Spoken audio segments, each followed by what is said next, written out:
Hey, what is up, guys? Free Nachos here, bringing you another Modern Warfare 3 commentary.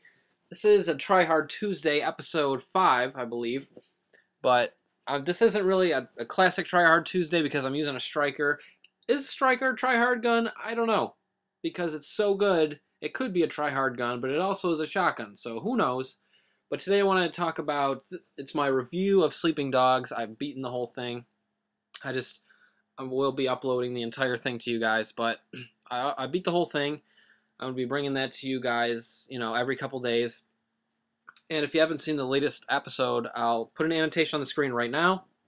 It'll open in a new window, so you can watch that right after you're done watching this.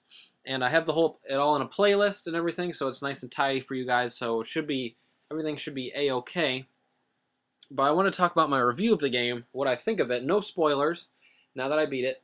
And it took me 25 hours to beat, 20 to do the main story, and 25 to get all the extra things, the health shrines, lockboxes, cameras, all the other favors and stuff. So about 25 hours, which is pretty meaty.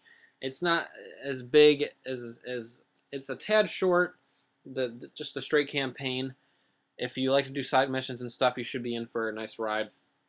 But a couple things that I really liked about it, the combat is a definite plus. You unlock, there's a lot of skill trees to be unlocked. There is leveling up in this game. It's not just you stay how you are, and all you do is get new guns and stuff. First of all, there's not many guns in the game. And you only usually use guns if you're in chase scenes or if it's really, I don't know, a really hectic level or something. You don't usually use guns. It's a lot of hand-to-hand combat, which I like. Guns is kind of an easy mode kind of thing, kind of an excuse. It's not an excuse, but I don't know. It's just hard to explain. But guns are just too easy, and the combat really, you get a chance to see the combat shine for what it should be, which is an excellent combat system. They actually worked with a UFC fighter, George St. Pierre, which I don't know how many of you guys get turned on, noob. I don't know how many of you guys watch, Ultimate Fighting or MMA or UFC or any of that stuff, but they worked with George St. Pierre on all the moves, the entire fighting system, so they're all authentic. It's not just some Looney Tune made up, kung fu moves. This is real stuff.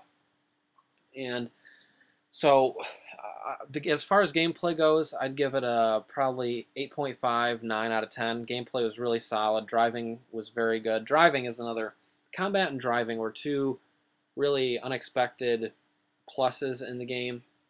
A lot of times in open world games, if there's driving in it, it's just a point A to point B. But I found myself actually enjoying driving, and the soundtrack is another thing. You listen to the radio. There's a million different radio stations, and they all play unique music, different music, and it kind of gets you in that mood of driving. You're driving through Hong Kong and stuff like that. It's really cool. Whatever your taste in music is, they probably have a channel for it. The soundtrack is a plus. Anybody will tell you that. So we got the driving mechanic is a plus, soundtrack, gameplay. The story is another really big plus. The voice acting is very good, and it's not just, there's nothing worse than terrible voice acting to cloud up the story and everything. But they had Emma Stone, I believe, was acting, and several other well-known Asian American actors. I don't really know off the top of my head, but they did a great job, and it's the story. The story is very good. I'm not going to put any spoilers or anything out, but look at me. I saw this guy's striker, so I picked up his so I can keep going on the striker, even though I could have picked up a regular gun. So, like I said, that's a big plus. The voice acting, attention to detail could be better. It was really good though. The little animations and stuff like that, very good. Also, just the climbing mechanics, and it felt heavy. It felt the proper weight, like you were actually there, climbing over these things, mantling and vaulting over these obstacles and stuff. As far as collectibles, like I said, it took me 20 hours to beat the regular game and it took me about 5 extra hours to get all the other stuff.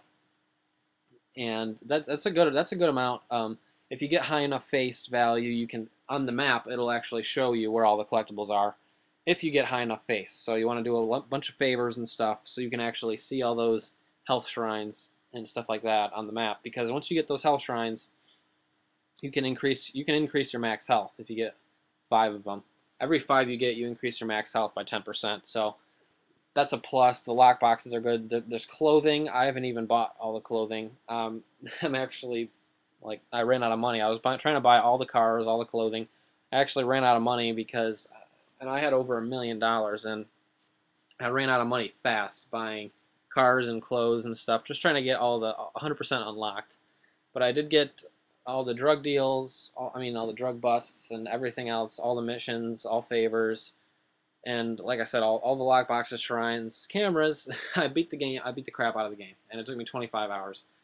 So I am still trying to buy other stuff, like all the cars and clothes, but I mean, you can't really do that. Um, if there's no missions left, it's kind of hard to earn money unless you go around just running over. You can, if you run over parking meters, they'll actually give you some money, a little money at a time. A little glitch there, but it's not a glitch, but you get money if you run over those the things where you put the quarters into parking meters. So yeah, that's my review of Sleeping Dogs. As far as the ending goes, I was kind of disappointed because I wanted it to be kind of like you can choose if you want to be a bad guy, if you want to just stay loyal to the fraternity of the gang, or if you could just go back to be a police officer. I wish it gave you the choice right at the end. I love games that give you a choice right at the end, but they didn't. They just had the generic ending, and that was a little bit disappointing to me as I speed up this assault drone. I do work with it, but I just wanted to speed it up. But yeah, that's like the only downside I'd say, is because they don't give you a choice at the end. I thought because you're on the brink of being a real mobster, and you got friends in the mob and stuff, and they become close to you, and you get farther away from the police. If you could choose to be with the police or the mob, a bunch of plot twists go on in the story. It's a good story. I'm not going to spoil it for you. As far as difficulty, they don't really have a difficulty setting like easy, normal, hard. They just have the just regular difficulty. You can't change it.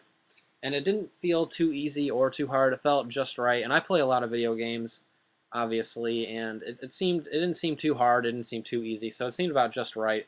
Overall, I'd say buy it, or if you just want to check it out, rent it. But I'd say definitely think about picking up Sleeping Dogs. But anyway, guys, you should check out my Sleeping Dogs video that I uploaded yesterday. And see you guys later. Thumbs up the video. Peace.